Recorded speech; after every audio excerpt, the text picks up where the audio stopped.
Holy shit, the LMG is good. It counts up to 300 this time. This is more than the average. Holy fucking hell. Now this is more up my street. This is the Michael Bay tank.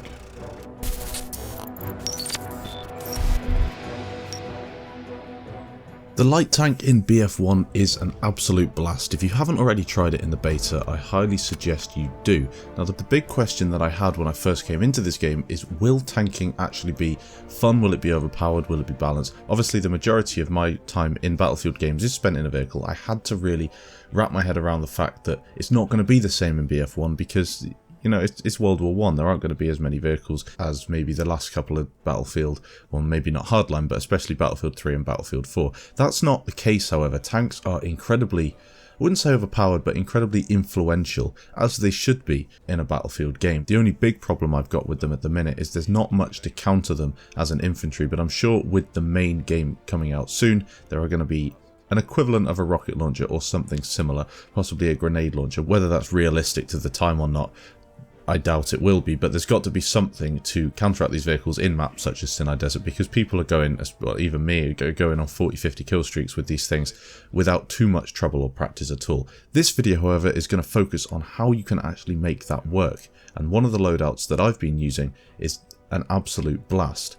I've been spending a lot of my time in the Howitzer tank. Now this tank is the third variation of the light tank. You can see it in the customization option in the loading screen, and it's the bottom one of the three. The one we got in the initial alpha was the close support tank. The other two options that have been added are the flanker tank and the Howitzer tank.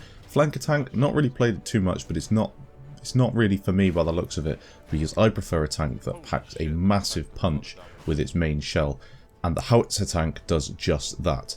Your primary gun's going to be the LMG. Now this thing mows through infantry and has a really nice range, not much drop. You don't have to lead it all that much either. It's just really easy to use and pretty overpowered when it comes to taking down multiple infantry targets in the distance, close up. It doesn't really matter, the thing's a beast. The secondary shell is an absolute monster. It is the HE equivalent from Battlefield 4, however the drop is way more significant. You're going to be firing this thing miles into the air in order to loop it over towards targets instead of firing it directly at them. You'll see in the background what I'm talking about when I say it's a monster. Against the smaller things like the armoured cars, it's pretty much a one-shot kill, demolishing everybody inside and anything surrounding it. The splash damage is also pretty good.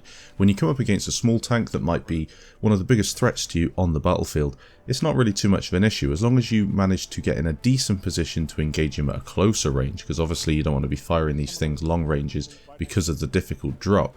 You can take them out pretty easily, and also it gives you a really good fighting chance against the bigger tanks, both the landship and the massive fridge freezer tank. Now, I'm not saying that it is the best shell for engaging tanks. It does a lot of damage, but obviously you're limited with range. However, from what I've seen so far, it's the best all-rounder, and also you can demolish buildings and make use of this brilliant destruction we've seen in BF1 so far. And these things, you know, they'll just rip through a building and take out everybody inside. It also gives you that opportunity to splash an enemy that's close to you, say they've got C4 or something like that. You fire this, the splash damage will usually take them out as well. The one big negative for this loadout is taking out planes. I can't really see you being able to do that unless the plane's coming straight at you at a closer range, but that's not a real big issue, but some people like to do that, so I'd suggest using the initial loadout, the first loadout, the close support tank, if that's something you really want to do. Now the next ability for the Howitzer tank is the quick repair. Clicking 3 on your keyboard enables you to do this, and what it essentially does is give you, I think it's around 30 HP back straight away. That for me is exactly the same as the fire extinguisher in Battlefield 4. Apart from in this game, in BF1, you can use it anytime. So say for instance in BF4 you had to be on below 10 HP and disabled, I think, before you could use the extinguisher or you had to be disabled at least before you could use the extinguisher. In this game you can use it whenever you want. Also, with the tracks being disabled on the tank, it gives you a really nice get out of jail free card to get your tank moving again. The final thing that you have is a smoke option. That's clicking number 4 on your keyboard, and what this does is fire smoke out the back of the tank. It follows you around, creates a big plume of smoke shrouds you in it, and then the enemies can't see you. A really nice option, I think, and it also can be used very well and effectively on the Charlie flag if you want to escape out of the back of the flag so no one can see you, and also so you can give some infantry some cover as they go in. Hopefully you like this little guide looking at the Howitzer tank in Battlefield 1. It's an absolute beast. I've got some gameplay to show you just after this commentary finishes. It will be on for another couple of minutes. If you did enjoy, please leave a like down below and let me know what else you want to know about the tanks in BF1. Thanks for watching, and I'll catch you in the next video. Where are they? There's a guy to your left in, like, round here somewhere.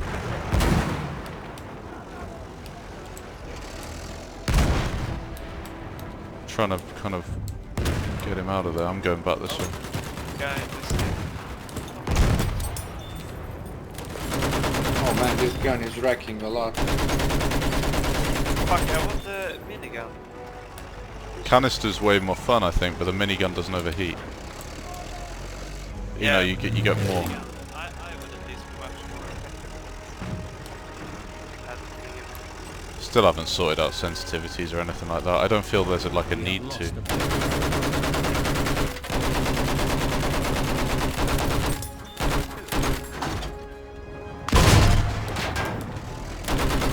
I'm still trying to kill things. I take damage.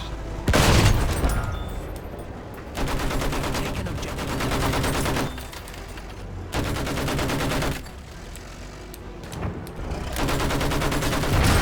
Oh shit, I just got C4'd. Killed the guy though.